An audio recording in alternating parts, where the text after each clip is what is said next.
इस संसार की तरफ जब भी कोई सजग होकर देखता है, तो एक बात बहुत स्पष्ट दिखाई देती है कि यह दुनिया कभी भी स्थायी सुख की नगरी नहीं रही और न ही कभी बन सकती है।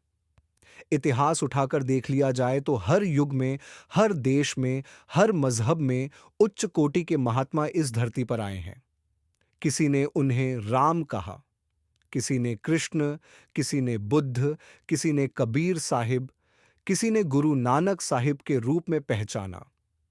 नाम अलग अलग रहे, वेशभूषा अलग अलग रही, समय अलग अलग रहा, लेकिन उनके भीतर जो ज्योति थी, जो संदेश था, वह एक ही था।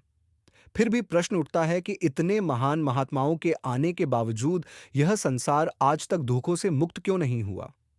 क्यों यह दुनिया आज भी अशांति, दुख, क्लेश, लालच, ईर्ष्या और द्वेष से भरी हुई है? इसका उत्तर बहुत सीधा है, लेकिन मन को स्वीकार करना कठिन लगता है। महात्मा इस संसार को बदलने नहीं आते, बल्कि मनुष्य के अंदर के दृष्टिकोण को बदलने आते हैं। वे संसार को नहीं, बल्कि आत्मा को उसके असली घर की ओर मोड़ते हैं। हुजूर महाराज सावंत सिंह जी समझाया करते थे कि यदि कोई व्यक्ति यह सोच ले कि वह इस पूरी दुनिया के कांटों को इकट्ठा करके खत्म कर देगा, तो यह संभव नहीं है। दुनिया में कांटे हमेशा रहेंगे, लेकिन यदि वही व्यक्ति अपने पैरों में जूते पहन ले, तो वह बिना दुख के उन कांटों पर चल सकता है। इसी प्रकार संसार के दुखों को खत्म करना हमारे वश में नहीं है, लेकिन अपने मन को उस मालिक से जोड़ लेना, यह हमारे हाथ में है। गुरु नानक साहिब फरमाते हैं, जिन्हीं घरु जाता आपणा से सुखिए भाई, जो अपने असली घर को पहचान लेते हैं, जो अपनी आत्मा को उसके मूल स्थान तक पहुंचा देते हैं, वही सच्चे अर्थों में सुखी होते हैं। अब प्रश्न ये है कि वह घर कहाँ है? वह कोई भौतिक स्थान नहीं है, वह परमात्मा का धाम है, जो हमारे ही भीतर है। हमारी आत्मा उसी परमात्मा का अंश है, और जब यह अंश अपने स्रोत से मिल जाता है, तभी उसे स्थायी सुख और शांति प्राप्त होती है। इस संसार में जो भी सुख हमें दिखाई देते हैं, वे सब अस्थायी हैं। मनुष्य सोचता है कि धन में सुख है, रिश्तों में सुख है, मान सम्मान में सुख है, लेकिन हर एक अनुभव धीरे धीरे यह सिखा देता है कि यह सब क्षणिक है। आज जो चीज सुख देती है, वही कल दुख का कारण बन जाती है। एक छोटा बच्चा अपने पिता की उंगली पकड़कर मेले में जाता है। उसे हर चीज सुंदर लगती है, खिलौने, मिठाइयाँ, रोशनी। वह सोचता है कि यह सब उसे खुशी दे रहे हैं। लेकिन जैसे ही वह गलती से पिता की उंगली छोड़ देता है, वही मेला, वही रोशनी, वही मिठाइयाँ उसे डरावनी लगने लगती हैं। वह रोने लगता है। असल में खुशी वस्तुओं में नहीं थी, बल्कि पिता के साथ जुड़े रहने में थी। ठीक उसी प्रकार यह संसार भी एक मेला है। जब तक हमारी आत्मा उस परमात्मा के साथ जुड़ी रहती है, तब तक संसार अच्छा लगता है। लेकिन जैसे ही वह संबंध टूटता है, सब कुछ होते हुए भी मन बेचैन हो जाता है। मनुष्य जीवन में अनेक उदाहरण सामने आते हैं। विवाह के समय कितनी खुशी होती है, लेकिन वही संबंध जब कलह में बदल जाता है, तो घर नरक बन जाता है। संतान के जन्म पर कितना उत्सव होता है, लेकिन वही संतान जब दुख का कारण बनती है, तो हृदय टूट जाता है। धन कमाने में जीवन लगा देते हैं, लेकिन वही धन बीमारी, मुकदमे और चिंता में समाप्त हो जाता है। गुरु नानक साहिब कहते हैं, हरक सोग का नगरु इहु किया। यह संसार सुख और दुख दोनों का मिश्रण है। यहां ऐसा कोई नहीं है जिसे केवल सुख ही मिला हो, और ऐसा भी कोई नहीं जिसे केवल दुख ही मिला हो। यह सब हमारे कर्मों का खेल है। पिछले जन्मों के पुण्य हमें सुख देते हैं और पाप हमें दुख देते हैं। मनुष्य शरीर इसलिए मिला है कि हम अपने कर्मों का हिसाब पूरा करें। लेकिन महात्मा यह भी बताते हैं कि केवल अच्छे कर्म करने से भी मुक्ति नहीं मिलती। अच्छे कर्म हमें स्वर्ग तक ले जा सकते हैं, लेकिन वहां भी समय पूरा होने पर वापस आना पड़ता है। बुरे कर्म हमें नरक में ले जाते हैं। इस प्रकार आत्मा जन्म मरण के चक्र में घूमती रहती है। इसलिए महात्मा केवल कर्म सुधारने की शिक्षा नहीं देते, बल्कि उस मार्ग की ओर संकेत करते हैं जहां जाकर आत्मा इस चक्र से बाहर निकल सकती है। कबीर साहिब कहते हैं, कबीरा आत्म आत्मा है अंश राम का। आत्मा परमात्मा का अंश है। जैसे समुद्र की एक बूंद समुद्र से अलग होकर भी उसी का हिस्सा होती है, वैसे ही आत्मा परमात्मा से अलग होकर भी उसी की है। लेकिन जब तक वह वापस समुद्र में नहीं मिलती, तब तक उसकी पूर्णता नहीं होती।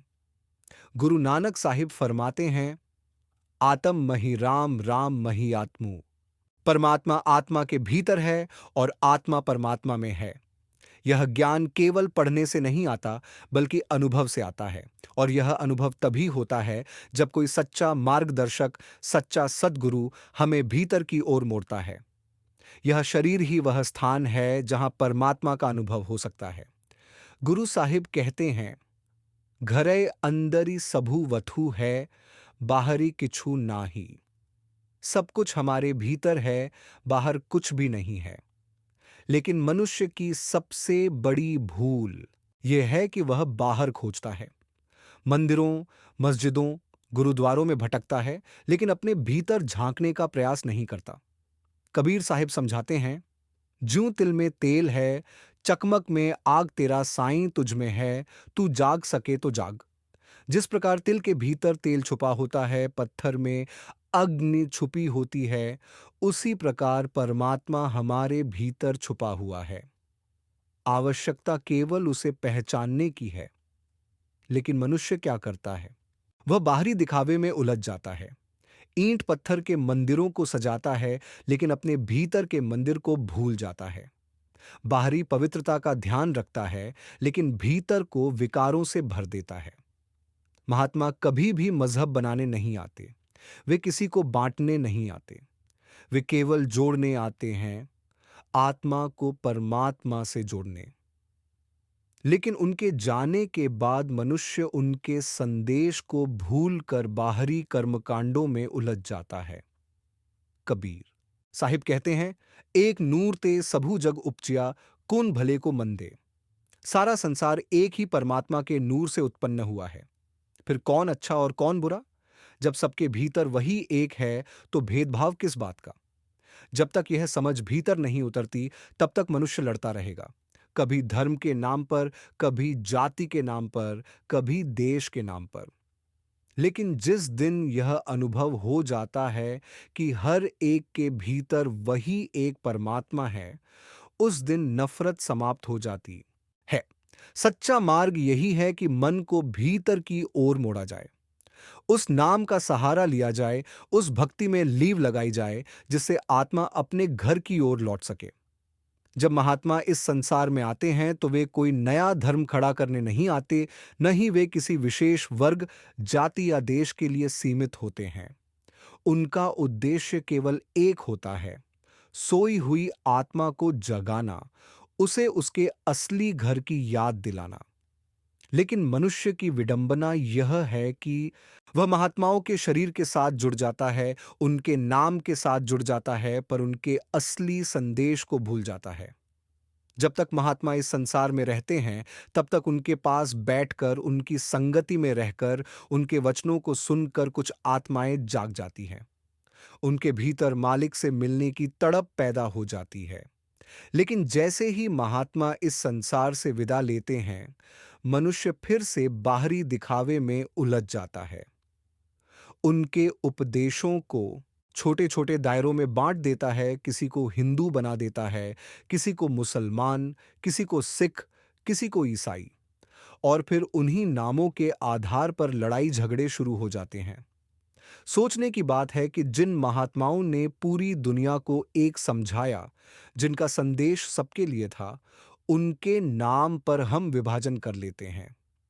ये सबसे बड़ा अन्याय है उन महात्माओं के साथ। वे तो जोड़ने आए थे, और हम उनके नाम पर बांटने लग जाते हैं। गुरु नानक साहिब फरमाते हैं, जिया जंत सभी तिसदे सबना का सोई मंदा, किसनो आखिए जे दूजा होए।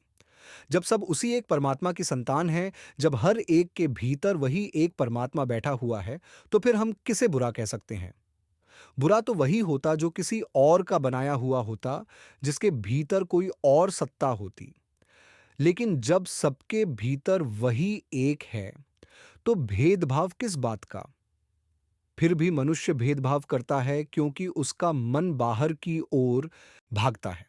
वह नाम, रूप, भाषा, पहनावे में उलझ जाता है। उसे असली तत्व की पहचान नहीं होती। इसी कारण वह कभी जाति के नाम पर, कभी धर्म के नाम पर, कभी देश के नाम पर दूसरों से नफरत करने लगता है। महात्मा बार बार समझाते हैं कि यह रास्ता गलत है। परमात्मा से मिलने का मार्ग प्रेम का मार्ग है, भक्ति का मार्ग है, भीतर जाने का मार्ग है। इसमें न कोई ऊंच नीच है, न कोई छोटा बड़ा है। एक समय की बात है, बाबा सावन सिंह जी के पास एक व्यक्ति आया। वह बहुत पढ़ा लिखा था, धर्म ग्रंथों का झांता था। उसने आकर बड़े गर्व से कहा कि उसे सब शास्त्रों का ज्ञान है। बाबा जी ने मुस्कुराकर पूछा, क्या तूने अपने आप को जाना? वह व्यक्ति चुप हो गया। उसने बहुत कुछ पढ़ा था, लेकिन अपने भीतर झांकने का प्रयास कभी नहीं किया था। महात्मा कहते हैं कि असली ज्ञान वह नहीं जो किताबों में है। असली ज्ञान वह है जो आत्मा को उसके स्रोत से मिला दे। जब तक आत्मा अपने मूल से नहीं जुड़ती, तब तक सारा ज्ञान अधूरा है। इस संसार में मनुष्य हर जगह सुख खोजता है। कभी वह रिश्तों में सुख ढूंढता है, कभी धन में, कभी पद और प्रतिष्ठा में। लेकिन हर बार उसे निराशा ही हाथ लगती है, क्योंकि जिन चीजों में वह सुख खोज रहा है, वे स्वयं ही नाशवान हैं।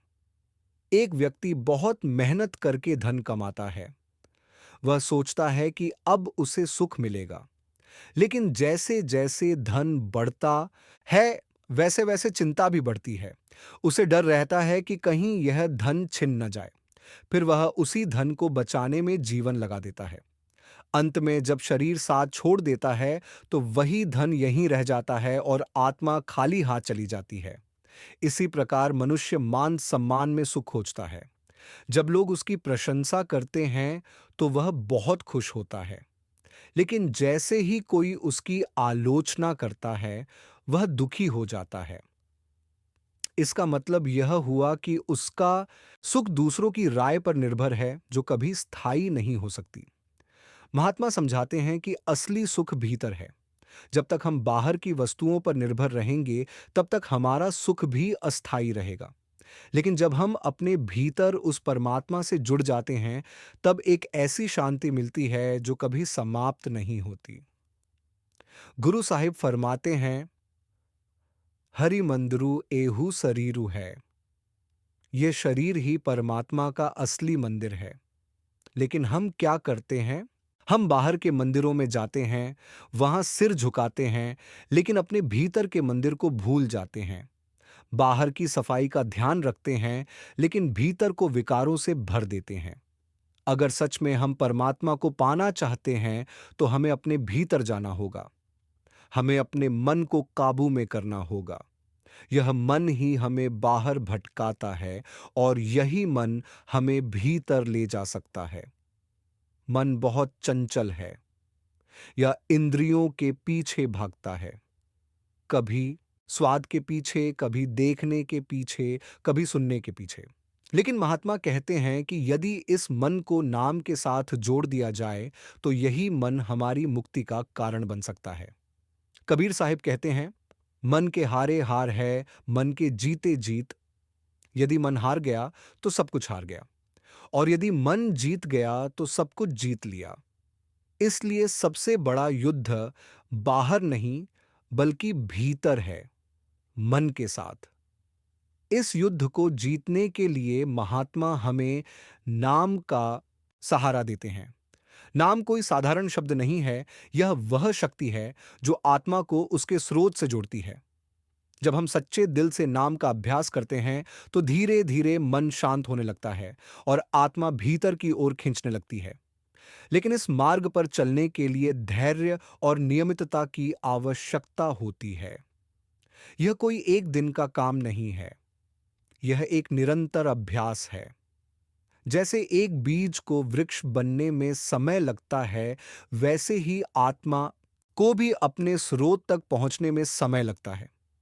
महात्मा हमें यही सिखाते हैं कि हमें धैर्य रखना चाहिए, निरंतर अभ्यास करना चाहिए और अपने जीवन को सरल और सच्चा बनाना चाहिए। बाहरी दिखावे से कुछ हासिल नहीं होता, असली परिवर्तन भीतर से आता है। जब मनुष्य इस मार्ग पर चलना शुरू करता है, तो धीरे धीरे उसकी सोच बदलने लगती है। उसे समझ आने लगता है कि यह संसार अस्थायी है और असली लक्ष्य कुछ और है। फिर वह धीरे धीरे संसार के मोह से मुक्त होने लगता है। लेकिन इसका मतलब यह नहीं कि वह संसार को छोड़ देता है। वह संसार में रहते हुए भी भीतर से अलग हो जाता है। जैसे कमल का फूल पानी में रहकर भी उससे अछूता रहता है, वैसे ही वह संसार में रहकर भी उससे प्रभावित नहीं होता। यही सच्चा जीवन है, संसार में रहते हुए भी उससे ऊपर उठ जाना। यही महात्माओं का संदेश है। अंत में कबीर साहिब के शब्द याद आते हैं, साहिब तेरे पास है, बंदे तू क्यों उदास।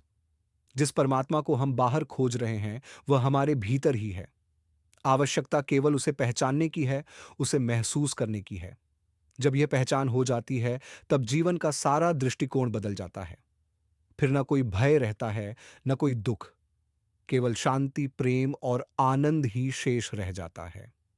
जब मनुष्य इस मार्ग की ओर थोड़ा बहुत भी कदम बढ़ाता है, तब उसे सबसे पहले जिस चीज का सामना करना पड़ता है, वह है उसका अपना मन। यही मन है जो उसे वर्षों से बाहर की ओर दौड़ाता रहा है। यही मन है जो हर समय इंद्रियों के सुखों में उलझा रहता है।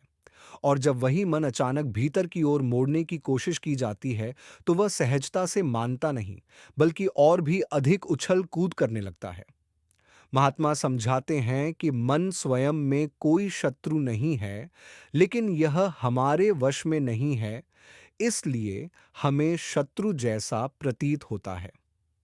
मन की आदत बाहर दौड़ने की है, क्योंकि जन्मों जन्मों से उसने यही किया है।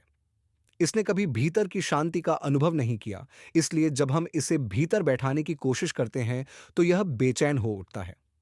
गुरु नानक साहिब फरमाते हैं, मन तू ज्योति स्वरूपु है, अपना मूल्य पहचान। हे मन, तू स्वयं ज्योति स्वरूप है, तू उस परमात्मा का अंश है, लेकिन तूने अपने असली स्वरूप को भुला दिया है। तू बाहर की चीजों में उलझ गया है, इसीलिए तू दुखी है। मन और आत्मा का संबंध बड़ा सूक्ष्म है। आत्मा शुद्ध है, निर्मल है, वह परमात्मा का अंश है। लेकिन जब वह मन के साथ जुड़ जाती है, तो मन के रंग में रंग जाती है। जैसे साफ पानी में अगर रंग मिला दिया जाए, तो वह पानी भी रंगीन दिखाई देने लगता है। वैसे ही आत्मा मन के साथ मिलकर उसके गुणों को अपना लेती है। मन का स्वभाव है भटकना। कभी वह अतीत में जाता है, कभी भविष्य की चिंता करता है। वर्तमान में रहना उसे आता ही नहीं। और जब तक मन वर्तमान में स्थिर नहीं होता, तब तक आत्मा को भीतर का अनुभव नहीं हो सकता। एक साधक ने एक बार अपने सद्गुरु से पूछा, मेरा मन बहुत भटकता है, मैं क्या करूं।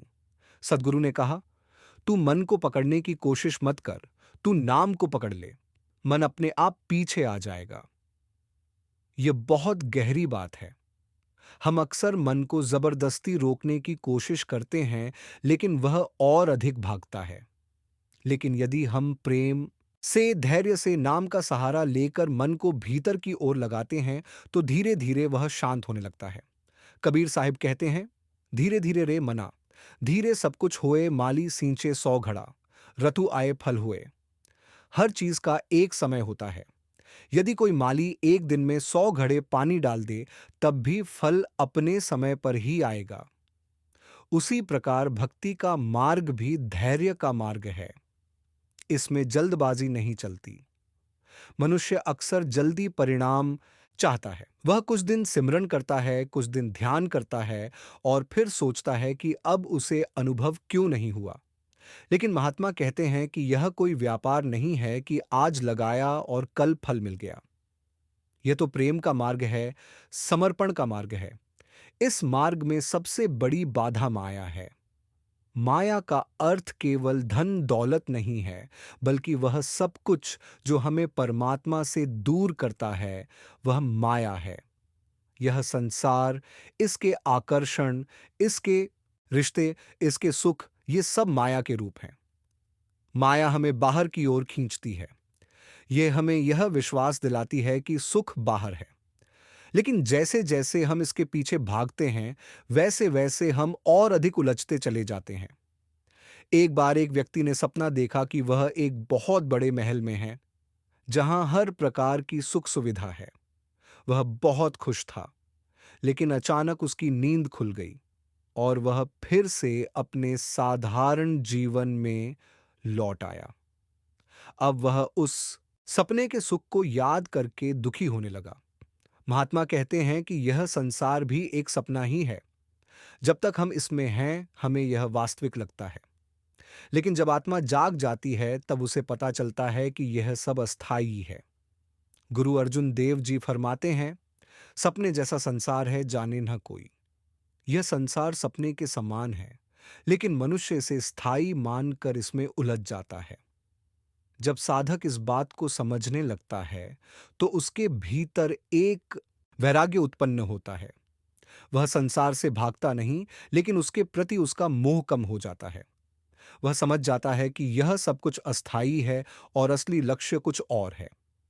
इस अवस्था में मनुष्य को सबसे ज्यादा सहारे की आवश्यकता होती है, सतगुरु के सहारे की। सतगुरु ही वह मार्गदर्शक हैं जो हमें सही दिशा दिखाते हैं। वे हमें बताते हैं कि कैसे इस मन को काबू में करना है, कैसे इस माया से ऊपर उठना है। बाबा सावन सिंह जी के समय की एक घटना है। एक व्यक्ति उनके पास आया और बोला, मेरा मन बहुत परेशान रहता है, मुझे शांति नहीं मिलती। बाबा जी ने उससे पूछा, कुछ यह तू रोज कितना समय नाम के लिए देता है? उसने कहा, समय तो नहीं मिलता, काम बहुत होता है। बाबा जी ने मुस्कुराकर कहा, जिस चीज को तू महत्व देता है, उसके लिए समय अपने आप निकल आता है। अगर तू मालिक को महत्व देगा, तो उसके लिए भी समय निकाल लेगा। यह बात सीधी है, लेकिन बहुत गहरी है। हम अपने जीवन में जिन चीजों को प्राथमिकता देते हैं, वही हमारे जीवन का हिस्सा बन जाती है। यदि हम भक्ति को प्राथमिकता देंगे, तो वह भी हमारे जीवन का हिस्सा बन जाएगी। महात्मा हमें यह नहीं कहते कि संसार छोड़ दो। वे कहते हैं कि संसार में रहते हुए भी अपने मन को मालिक से जोड़ लो। अपने कर्तव्यों को निभाते हुए भी भीतर की ओर ध्यान रखो। जैसे कोई व्यक्ति अपने सिर पर घड़ा रखकर चलता है और साथ ही दूसरों से बात भी करता है, लेकिन उसका ध्यान घड़े पर ही रहता है कि वह गिर न जाए। उसी प्रकार हमें भी अपने जीवन के कार्य करते हुए भीतर की ओर ध्यान रखना चाहिए। धीरे धीरे जब यह अभ्यास पक्का हो जाता है, तो मन शांत होने लगता है। आत्मा को भीतर की शांति का अनुभव होने लगता है और तब वह समझती है कि असली सुख क्या है। यह सुख बाहरी वस्तुओं से नहीं मिलता, यह भीतर की अनुभूति है। यह वह अवस्था है जहां मन शांत हो जाता है, इच्छाएं समाप्त हो जाती हैं और केवल एक प्रेम शेष रह जाता है, परमात्मा के प्रति।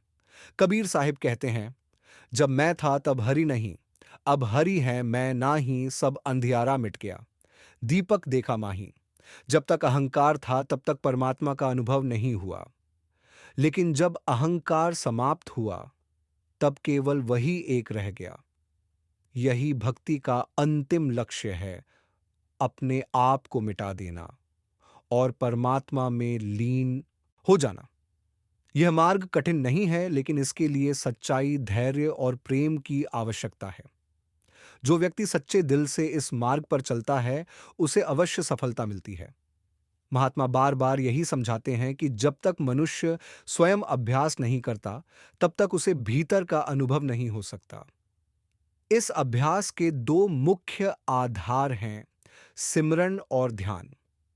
सिमरन का अर्थ है उस नाम को बार बार याद करना जो सतगुरु की ओर से मिला है, और ध्यान का अर्थ है अपने मन को एक बिंदु पर टिकाना, उसे भीतर की ओर लगाना। लेकिन जब कोई साधक सिमरन करने बैठता है तो उसे तुरंत पता चलता है कि मन कितना चंचल है। जैसे ही वह आंखें बंद करता है, विचारों की एक पूरी दुनिया उसके सामने आ जाती है। कभी बीते हुए समय की बातें, कभी आने वाले समय की चिंताएं, कभी किसी के साथ हुई बातचीत, कभी किसी इच्छा की पूर्ति। मन हर दिशा में दौड़ता रहता है। महात्मा कहते हैं कि यह कोई नई बात नहीं है। मन का यही स्वभाव है। वर्षों से, जन्मों से उसने यही किया है। इसलिए जब हम उसे रोकने की कोशिश करते हैं, तो वह और अधिक विरोध करता है। लेकिन इसका अर्थ यह नहीं कि हमें हार मान लेनी चाहिए। गुरु नानक साहिब फरमाते हैं, अंखी देखी प्रीत करी, कहनी कही न जाई। यह जो प्रेम है, यह जो अनुभव है, ये केवल देखने और करने से आता है। इसे शब्दों में पूरी तरह व्यक्त नहीं किया जा सकता। इसलिए साधक को स्वयं इस मार्ग पर चलना होता है। सिमरन करते समय सबसे महत्वपूर्ण बात है नियमितता। चाहे मन लगे या न लगे, चाहे विचार आएं या न आए, साधक को अपना अभ्यास जारी रखना चाहिए। जैसे कोई किसान रोज अपने खेत में पानी देता है, चाहे उसे तुरंत फसल दिखाई दे या न दे, उसी प्रकार साधक को भी रोज अपने मन को सिमरन से सींचना चाहिए। धीरे धीरे यह अभ्यास मन पर प्रभाव डालने लगता है।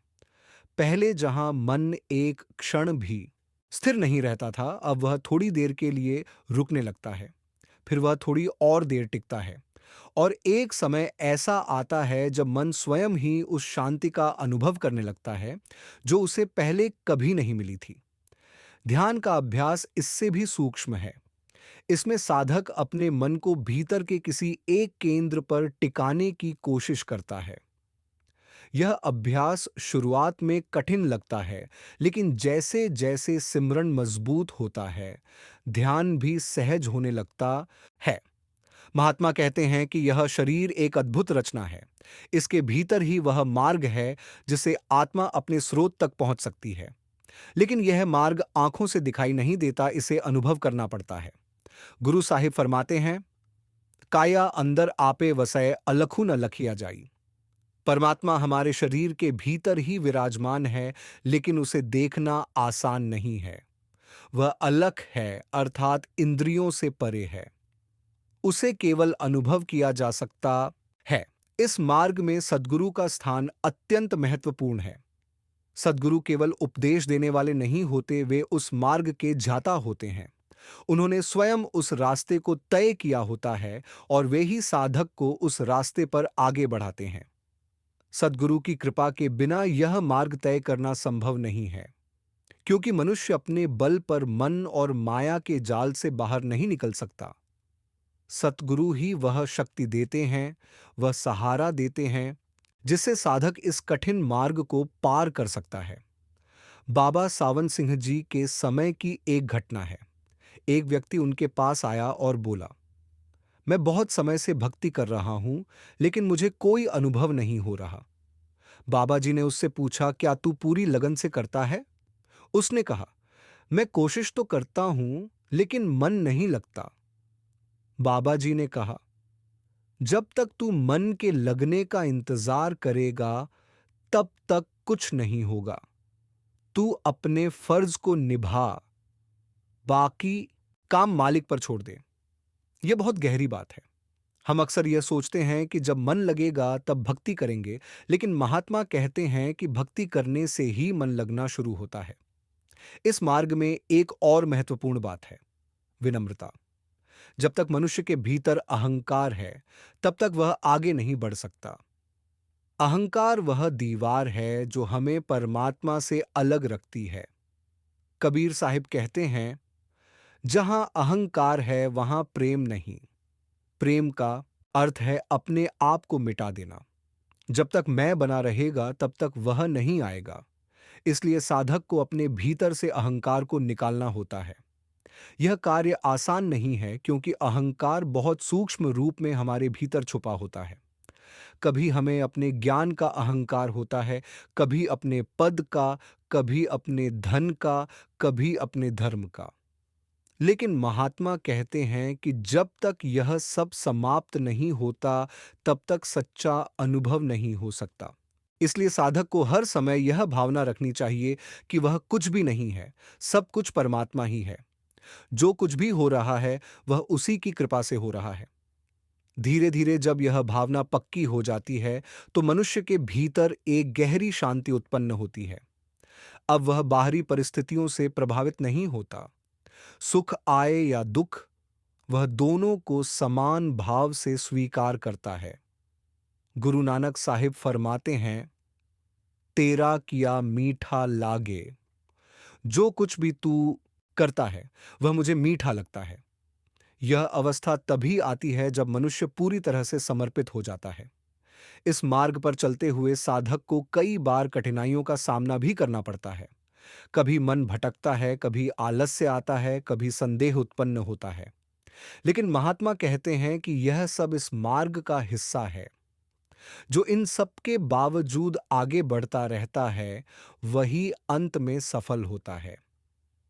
जैसे कोई नदी पहाड़ों से निकलती है तो उसे रास्ते में अनेक बाधाएं मिलती हैं, पत्थर, चट्टानें, मोड़। लेकिन वह रुकती नहीं, वह बहती रहती है और अंत में जाकर समुद्र में मिल जाती है। उसी प्रकार साधक को भी निरंतर आगे बढ़ते रहना चाहिए। जब साधक इस मार्ग पर स्थिर हो जाता है, तो उसे धीरे धीरे भीतर की झलक मिलने लगती है। यह अनुभव शब्दों से परे होता है। इसमें एक ऐसी शांति होती है, एक ऐसा आनंद होता है, जो बाहरी संसार में कहीं नहीं मिलता। और जब यह अनुभव गहरा होता जाता है, तो साधक का जीवन पूरी तरह बदल जाता है। अब वह संसार में रहते हुए भी उससे ऊपर उठ जाता है। उसका मन अब बाहर नहीं भटकता, बल्कि भीतर ही लगा रहता है। अंत में यही कहा जा सकता है कि यह मार्ग किसी विशेष व्यक्ति के लिए नहीं है, यह हर एक के लिए है। जो भी सच्चे दिल से प्रयास करता है, उसे यह मार्ग अवश्य मिलता है। जब साधक धीरे धीरे इस मार्ग पर आगे बढ़ते हुए सिमरन और ध्यान को अपने जीवन का हिस्सा बना लेता है, तब उसके भीतर एक गहरा परिवर्तन शुरू हो जाता है। यह परिवर्तन बाहर से नहीं दिखाई देता, लेकिन भीतर से उसकी पूरी सोच, उसकी दृष्टि, उसका जीने का ढंग बदल जाता है। जो व्यक्ति पहले छोटी छोटी बातों पर परेशान हो जाता था, अब वही व्यक्ति हर परिस्थिति में शांत रहने लगता है। जो पहले हर चीज में अपना लाभ और हानि देखता था, अब वह हर चीज में मालिक की रजा देखने लगता है। महात्मा समझाते हैं कि जब आत्मा धीरे धीरे अपने स्रोत के निकट पहुंचने लगती है, तब उसे संसार की वस्तुएं पहले जैसी आकर्षक नहीं लगती। इसका अर्थ यह नहीं कि वह संसार से भाग जाता है, बल्कि उसका मन संसार से हटकर भीतर की ओर लगने लगता है। यह एक स्वाभाविक प्रक्रिया है, इसे जबरदस्ती नहीं किया जा सकता। गुरु नानक साहिब फरमाते हैं, फिर सच्चे ते सदा सुहागणी। आत्मा एक सुहागिन स्त्री के समान है और परमात्मा उसका सच्चा पति है। जब तक यह आत्मा अपने पति से नहीं मिलती, तब तक यह अधूरी है, भटकती रहती है। लेकिन जब यह अपने असली पति से मिल जाती है, तब इसे सच्चा सुख प्राप्त होता है। इस मिलन की अवस्था शब्दों से परे है, इसे केवल अनुभव किया जा सकता है।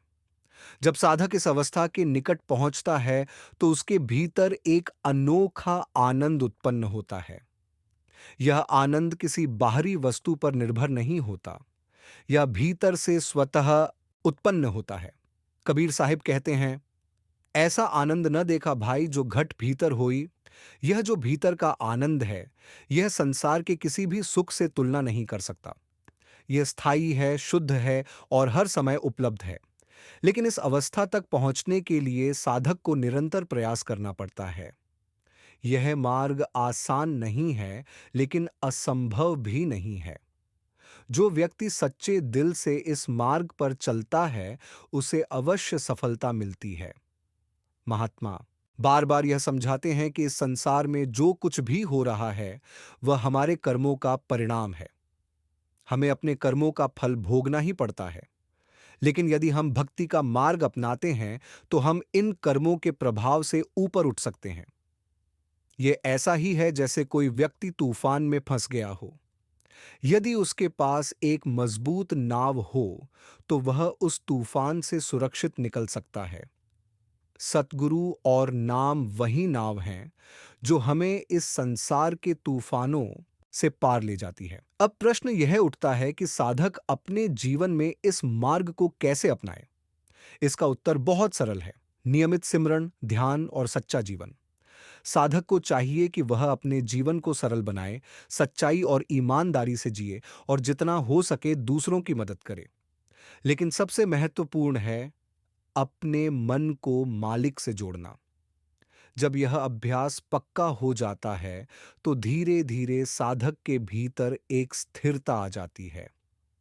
अब वह परिस्थितियों से प्रभावित नहीं होता। सुख आए या दुख, वह दोनों को समान भाव से स्वीकार करता है।